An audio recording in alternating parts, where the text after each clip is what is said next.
மன்னிப்பின் கீதங்கள் சங்கீதம் 50. இறைவா, உம் இரக்கத்திற்கு ஏற்ப என் மீது இரக்கம் வையும். உம் இரக்க பெருக்கத்திற்கு ஏற்ப என் குற்றங்குறைகளை போக்கிவிடும். நான் செய்த குற்றத்தை என்னிடமிருந்து முற்றிலும் கழுவி போக்கிவிடும். என் பாவத்தை கழுவி என்னை தூய்மைப்படுத்தும். என் குற்றங்குறைகளை நான் ஏற்றுக்கொள்கிறேன். நான் செய்த பாவம் என் நேரமும் என் கண்முன்னே நிற்கின்றது. உமக்கெதிராக மட்டுமே பாவம் செய்தேன். உம் திரு முன்னிலையிலேயே செய்தேன். உமது தீர்ப்பில் உம் நீதி விளங்குகின்றது. உமது நியாய வாக்கினில் உம் நேர்மை துலங்குகின்றது. இதோ, குற்றமுள்ள நிலையில் நான் பிறந்தேன். பாவ நிலையிலேயே என் அன்னை என்னை கருத்தரித்தாள். இதோ, இதயத்தின் நேர்மையை கண்டு நீர் பெரிதும் மகிழ்கின்றீர். இதயத்தின் உள்ளிருந்தே எனக்கு மெய்ஞானம் புகட்டுகின்றீர்.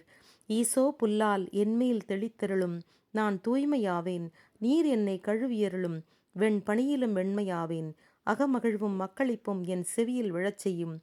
நொறுங்குண்ட எலும்புகளும் அக்களிப்படையும். என் பாவங்களினின்று உம் திருமுகத்தை திருப்பிக் கொள்ளும். என் குற்றங்களையெல்லாம் போக்கிவிடும். தூயதோர் உள்ளத்தை இறைவா, நீர் என்னகத்தை உருவாக்கும்.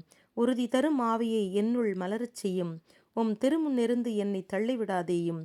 உமது பரிசுத்த ஆவியை என்னிடமிருந்து எடுத்து விடாதேயும். உமது மீட்பால் வரும் மகிழ்ச்சியை எனக்கு அளித்தருளும். உமது பெருந்தன்மையான மனப்பான்மையில் என்னை உறுதிப்படுத்தும். தீயவர்களுக்கு உம் வழிகளை நான் புகட்டுவேன். பாவிகள் உம்மிடம் திரும்பி வருவர். இறைவா, என் மீட்பரான இறைவா, இரத்த பழிக்குரிய தண்டனையினின்று விடுவித்தருளும். உமது நீதியைக் கண்டு என் நாவு ஆர்ப்பரிக்கும். ஆண்டவரே, என் உதடுகளை திறந்துவிடும். என் வாய் உமது புகழ்ச்சியை எடுத்துரைக்கும்.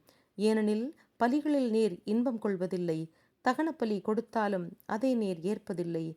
இறைவா, நான் உமக்கு செலுத்த வேண்டிய பலி நொறுங்கிய உள்ளமே. தாழ்வுற்று நொறுங்கிய உள்ளத்தை இறைவா, நீர் புறக்கணிப்பதில்லை. உம் நன்மைதனத்திற்கேற்ப ஆண்டவரே, சீயோனுக்கு கருணை காட்டும். எருசலேமின் மதில்களை மீளவும் எழுப்புவீராக. அப்போது முறையான பலிகளையும் காணிக்கைகளையும் தகன பலிகளையும் ஏற்றுக்கொள்வீர். அப்போது உமது பீடத்தில் இளங்காளைகளை பலியாய் ஒப்பு கொடுப்பர். ஆமென்.